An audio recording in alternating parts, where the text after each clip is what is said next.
सरकारें कैसी साजिश करती है आपको पता है कि मेरे पे 3 बार हमले हुए पहले।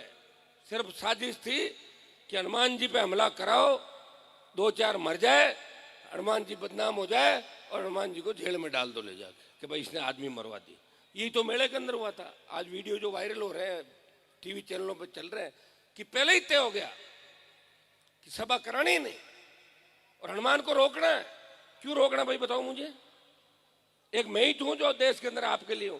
जब राजस्थान और देश गर्व करता है कि हनुमान हमारा भाई है जो नागौर की धरती से आता है, अगर मुझे रोकने की कोई बात करेगा इसका मतलब उसके मन के अंदर खोट है। ये क्यों सर पड़ा, ये चुनाव पड़े, मेहनत करो, लड़ो, कौन तुम्हें रोक रहा? और भारतीय जनता पार्टी की सरकार की इतनी औकात नहीं कि हनुमान बेनीवाल को रोक सके। ये भजनलाल जो वसुंधरा के आगे पानी पिलाता था, जब वसुंधरा को मैंने उसकी नानी याद दिला दी तो भजनलाल की औकात क्या है राजस्थान के अंदर है? हनुमान बेनीवाल को झुकाएगा। भाइयों तैयार हो जाओ एक और लड़ाई लड़ने के लिए। और मुझे पूरा भरोसा है कि क्यों सरकार नागौर का राजस्थान का जवान जिस तरह तेजा जी के जयकारे के साथ आगे बढ़ता है, शेड्यूल कास्ट के मेरे भाई मुस्लिम भाई और सर्व समाज जिस तरह हनुमान बेनीवाल को अपने भाई के रूप में मानता है, उसी तरह वो इस लड़ाई को भी जीतेगा। अभी तो देखो मेरे अगर इस चुनाव का ही मकसद होता तो मुझे तो उम्मीदवार खड़ा कर देना चाहिए। मुझे कौन रोकने वाला? बीजेपी कांग्रेस में तो चर्चा करेंगे, मुझे तो तुम 5 लोगों से बात करनी, 10 से करनी, 20 से करनी।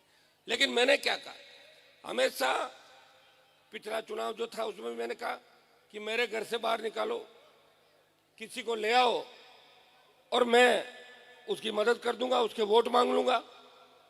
लोगों ने कहा नहीं साहब, अगर बाहर दिया तो हम चुनाव आपको नहीं जिताएंगे, हम कांग्रेस पार्टी को जिताएंगे। आपके कहने के बाद मेरे परिवार से भाई को मैंने खड़ा किया। और अब की बार भी आपको कहता हूं कि खींवसर की जनता तय करेगी कि राष्ट्रीय लोकतांत्रिक पार्टी का उम्मीदवार कौन होगा। आपसे बात करूंगा मैं। इस तरह कांग्रेस और बीजेपी की तरह चुपके से मंदिर में मीटिंग लेके 15 लोगों से पूछ के जाके और टिकट जारी नहीं करूंगा। आप सबसे पूछूंगा और जो आप चाहोगे वही होगा।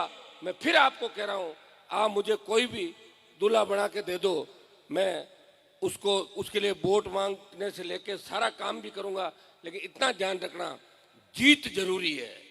अगर खींवसर के अंदर आरएलपी हारती है तो देश में किसान को मारती है। इस बात का भी आपको ध्यान रखना है। छोटी मोटी बातें अगर रही, कई लोग हमारे छोटे छोटे नाराज हो जाते हैं, साहब आगे ब्याह में कौन आया, फलाना कौन। अरे नहीं आए होंगे साहब ने तो ब्याह खुद का ही कितना लेट किया था। आप ये तो बताओ यार, मैं तो भूल ही गया था कि मेरी शादी भी मुझे करनी। बताओ, आपके लिए पूरा जीवन समर्पित कर दिया।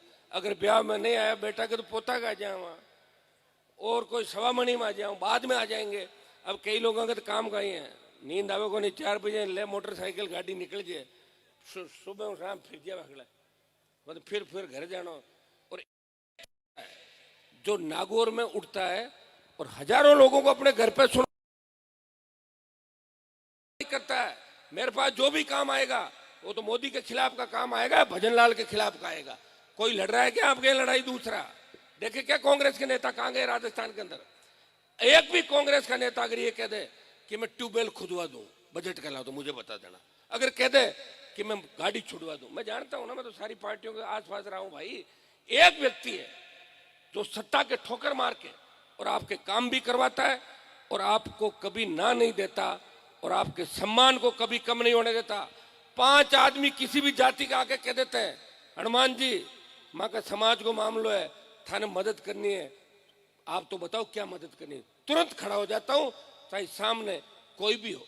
कई बार अन्याय अत्याचार होते हैं, जब मैं जाता हूं रोड पे बैठता हूं आंदोलन के अंदर, तो मुझे पता लगता है कि जिनको गिरफ्तार किया जा रहा है मुलजिम है, वो तो मेरे समाज के ही हैं, लेकिन उनको पकड़वाता हूं मैं। ऐसा नहीं कि भाई जाट समाज के मुलजिम है हनुमान जी छुड़वा दिए। ये रोज पढ़ते हो कि नहीं पढ़ते हो आप? एक आंदोलन नहीं, हजारों आंदोलन किए राजस्थान के अंदर, हमेशा आपके लिए लड़ा, सजा भी हुई, कोर्ट ने बरी किया, चुनाव पर संकट आ गए थे, लेकिन मैं कभी रुका नहीं, झुका नहीं और पीठ दिखा के भागा नहीं और किसी की पीठ में खंजर मारा नहीं। मेरे साथ घूम लिए साल, 2 साल, 4 साल, हर कोई कह रहा है कि हनुमान जी को नेता हमने बनाया है। कहाँ से बनाया? तू खुद कब नेता थे? पहले अपना हिस्ट्री देखो, इतिहास देखो भाई। इस देश को आज़ाद किसने कराया? कोई आदमी बैठा बैठा कहते मैंने देश को आज़ाद कराया। कहाँ से कराया? फिर भगत सिंह जी ने क्या करवाया था? आप बताओ। कोई कह रहा हमने ये प्रथा खत्म कर दी, तो सरदार वल्लभ भाई पटेल ने क्या करी? जागीरें किसने खत्म करी थी? सरदार वल्लभ भाई पटेल ने इस देश की जागीरी प्रथा को खत्म किया था, तो देश के पहले गृह मंत्री थे। भाइयों, अपना ज्ञान बढ़ाना है। कोई कान मार के जो मानने को नहीं है, जो आर्ग्यूमेंट करना कि ठीक है साहब आप बात सही है। देखो, आपको हर जगह अलग अलग आदमी चाहिए। लोकसभा में लड़ने के लिए अलग चाहिए, विधानसभा का लड़ाका अलग चाहिए, डोका बाटने बाद मजबूत आदमी चाहिए, मुगदन ऊंचाण बाद अपन अलग चाहिए, नाचन कूदन बाद अलग चाहिए। हमारी बात सुनो, अलग अलग तय करो थे। एक आदमी में कैसे आप कर लोगे? कैसा डोका कर जोर बैठ जाए तो डोका बांट दूसरा आदमी ले लोकसभा में कहीं के डोका थोड़ी बांटना पड़ता है। ये कहीं करो। सारी बातों का ध्यान रखो। कौन लोग कहां से कंट्रोल होके चल रहे हैं, कौन गढ़ किलों के सामने जाके नाचे, किन्होंने क्या किया। और हनुमान है जिसने इस कौम का नाम इस देश के अंदर किया। और हरियाणा उत्तर प्रदेश के जो झंडे लेके आते थे लोग पहले टिकट लेने के लिए, आपको झंडा भी दिया और डंडा भी दिया। टोल नाका में तो निकलो ना, आरएलपी का यूं कर दो, टोल के जाइए राजस्थान का। ये राष्ट्रीय लोकतांत्रिक पार्टी की ताकत है। ये मेरे संघर्ष का ही परिणाम है कि बजरी माफिया, जिस बजरी माफिया ने राजस्थान को लूट लिया था, उस बजरी माफिया के खिलाफ अगर एक योद्धा निकला लड़ने के लिए, तो किसान का बेटा हनुमान बेनीवाल था कि बजरी माफिया की घिग्गी बांध दी, उसे घर बिठा दिया। ईडी और सीबीआई ने उसके रेड करी, उसकी तबीयत खराब कर दी राजस्थान के अंदर। वो छोटा व्यक्ति नहीं था। इसलिए भाइयों, अपने भाई को कभी कमजोर मत होने देना। तालियां कौन बजाओ, कहीं मूड कम है गए।